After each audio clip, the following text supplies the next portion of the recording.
ओम नमो भगवते वासुदेवाय। नमस्कार दर्शक बंधु, मु आपण माननकु मोर यूट्यूब चैनल आस्ट्रो धर्म प्रकाश को स्वागत करुछि। आसंतु देखिबा मे 2026 रे कर्कट राशि व्यक्ति मानकर समय किपरि रहिबो। कर्कट राशि द्वितीय स्थान रे केतु अछंती, अष्टम स्थान रे राहु अछंती, नवम स्थान रे शनि एवं मंगल अछंती।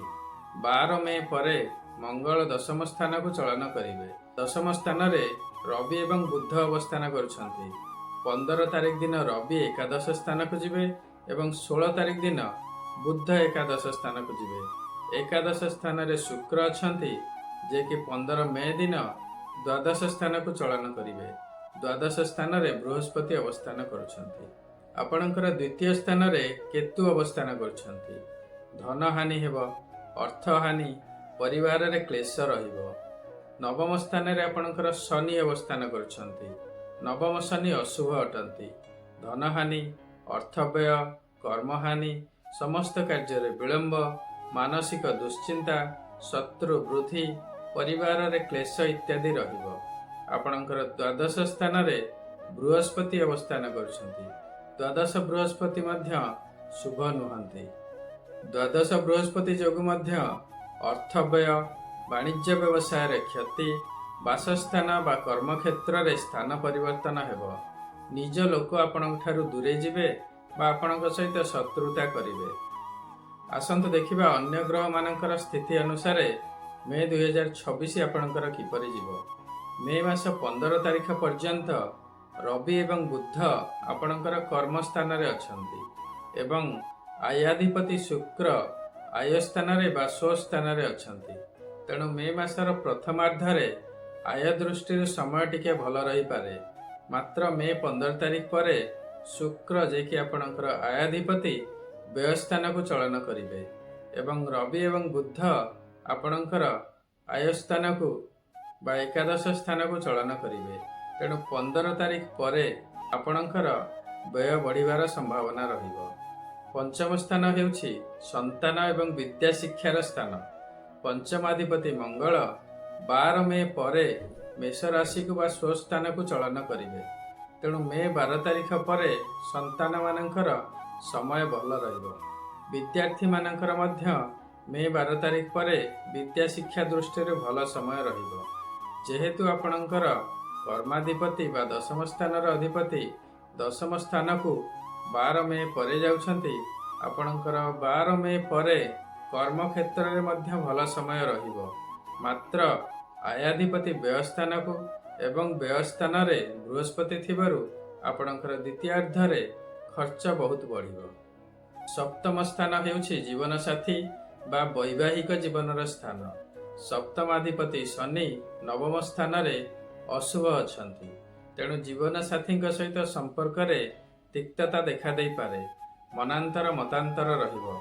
जदि पार्टनरशिप रे बिजनेस करुथिबे तेबे बिजनेस रे मध्य टेंशन रहिबो, क्षति हेबार संभावना अछि। मे 2026 रे कर्कट राशि पई शुक्र, बृहस्पति एवं शनि शुभ नाहांती।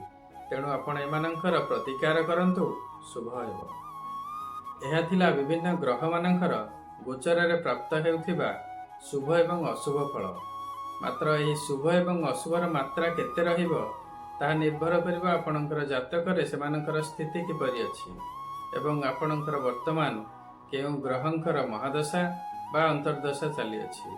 जदि आपणको लागुछि गोचर रे ग्रह मानकर स्थिति अनुसार आपणको रिजल्ट मिलु नाही, तेबे आपणकर जातकर प्रॉपर एनालिसिस करंतु एवं आवश्यक स्थले प्रतिकार करंतु। आपणकर जातकर एनालिसिस करिया पई वीडियो रे दिया जाइथिबा नंबर रे जोगाजोग करि परिबे। शुक्रंकर प्रतिकार पई आपण प्रत्येक दिन ओम सह शुक्राय नमः जप करंतु। सर्वदा धला वस्त्र बा पिंक वस्त्र परिधान करंतु। शिवंकर सर्वदा पूजा करंतु। घरे माता लक्ष्मींकर पूजा अर्चना करंतु। शुक्रवार उपवास करंतु अथवा सात्विक आहार ग्रहण करंतु। मातृशक्ति को सम्मान दियंतु। दरिद्र स्त्री लोक मानंकु दला पदार्थ यथा चाउल, क्षीर, चीनी, दही, सिल्भर कॉइन इत्यादि दान करंतु। प्रत्येक दिन संध्या बेले घरे कर्पूर रे आलती करंतु। ଶୁକ୍ରଦେବଙ୍କର କୃପା ପ୍ରାପ୍ତି ନିଶ୍ଚୟ ହେବ। ଶନିଦେବଙ୍କର କୃପା ପ୍ରାପ୍ତି ପାଇଁ ପ୍ରତ୍ୟେକ ଦିନ ଶନିଙ୍କର ବୀଜ ମନ୍ତ୍ର ଓମ୍ ସମ୍ ଶନିଶ୍ଚରାୟ ନମଃ ଜପ କରନ୍ତୁ। ଶନିବାର ଦିନ ଶନି ମନ୍ଦିର ଯାଆନ୍ତୁ ଏବଂ ଶନିଦେବଙ୍କର ପୂଜାର୍ଚ୍ଚନା କରନ୍ତୁ। ରାଶି ତେଲରେ ଦୀପଟିଏ ଦାନ କରନ୍ତୁ। କାଉ ଏବଂ ବୁଲା କୁକୁରମାନଙ୍କୁ ପ୍ରତ୍ୟେକ ଦିନ କିଛି କିଛି ଖାଇବାକୁ ଦିଅନ୍ତୁ। ଦରିଦ୍ର ଶ୍ରମଜୀବୀ ଏବଂ ସଫେଇ କର୍ମଚାରୀମାନଙ୍କୁ ଖାଦ୍ୟ, କଳାବସ୍ତ୍ର, କମ୍ବଳ, ଛତା ଇତ୍ୟାଦି ଦାନ କରନ୍ତୁ। ପ୍ରତ୍ୟେକ ଦିନ ହନୁମାନ ଚାଳିଶା ପାଠ କରନ୍ତୁ। ଶନିଦେବଙ୍କର କୃପା ପ୍ରାପ୍ତି ହେବ। ବୃହସ୍ପତିଙ୍କର କୃପା ପ୍ରାପ୍ତି ପାଇଁ ପ୍ରତ୍ୟେକ ଦିନ ବୃହସ୍ପତିଙ୍କର ବୀଜ ମନ୍ତ୍ର ଓମ୍ ସହ ଗୁରବେ ନମଃ ଜପ କରନ୍ତୁ। ଯଦି ଗୁରୁ ଦୀକ୍ଷା ନେଇଥିବେ ତେବେ ଗୁରୁ ମନ୍ତ୍ର ଜପ କରନ୍ତୁ। ନିଜ ଇଷ୍ଟ ଦେବତା ଏବଂ ଇଷ୍ଟ ଦେବୀଙ୍କର ପ୍ରତ୍ୟେକ ଦିନ ଶ୍ରଦ୍ଧାପୂର୍ବକ ପୂଜାର୍ଚ୍ଚନା କରନ୍ତୁ। ପ୍ରତ୍ୟେକ ଦିନ ଓମ୍ ନମଃ ଶିବାୟ ଜପ କରନ୍ତୁ ଏବଂ ପ୍ରତ୍ୟେକ ସୋମବାର ଶିବ ମନ୍ଦିର ଯାଇ ଶିବଙ୍କର ପୂଜାର୍ଚ୍ଚନା କରନ୍ତୁ। ନିଜ କୁଳ ପୁରୋହିତ ଏବଂ ବ୍ରାହ୍ମଣମାନଙ୍କ ସହିତ ସମ୍ପର୍କ ଭଲ ରଖନ୍ତୁ। ପିତାମାତାଙ୍କର ସେବା କରନ୍ତୁ। ଦେବଗୁରୁ ବୃହସ୍ପତିଙ୍କର କୃପା ପ୍ରାପ୍ତି ହେବ। ଆଶା କରୁଛି ଏହି ଭିଡ଼ିଓଟି ଆପଣଙ୍କୁ ନିଶ୍ଚୟ ଭଲ ଲାଗିଥିବ। ଯଦି ଭଲ ଲାଗିଛି ଭିଡ଼ିଓଟିକୁ ଲାଇକ୍ କରିବେ ଏବଂ ସେୟାର କରିବେ। ବର୍ତ୍ତମାନ ପର୍ଯ୍ୟନ୍ତ ଯଦି ମୋ ଚ୍ୟାନେଲକୁ ଆପଣ ସବସ୍କ୍ରାଇବ୍ କରିନାହାନ୍ତି ତେବେ ଚ୍ୟାନେଲକୁ ସବସ୍କ୍ରାଇବ୍ କରନ୍ତୁ। ଆପଣଙ୍କର ମତାମତ କମେଣ୍ଟ ସେକ୍ସନରେ ନିଶ୍ଚୟ ଦେବେ। ସର୍ବେ ଭବନ୍ତୁ ସୁଖିନଃ, ସର୍ବେ ସନ୍ତୁ ନିରାମୟା, ସର୍ବେ ଭଦ୍ରାଣି ପଶ୍ୟନ୍ତୁ, ମା କଶ୍ଚିତ୍ ଦୁଃଖ ଭାଗ ଭବେତ୍। ଓମ୍ ନମଃ ଶିବାୟ। ନମସ୍କାର।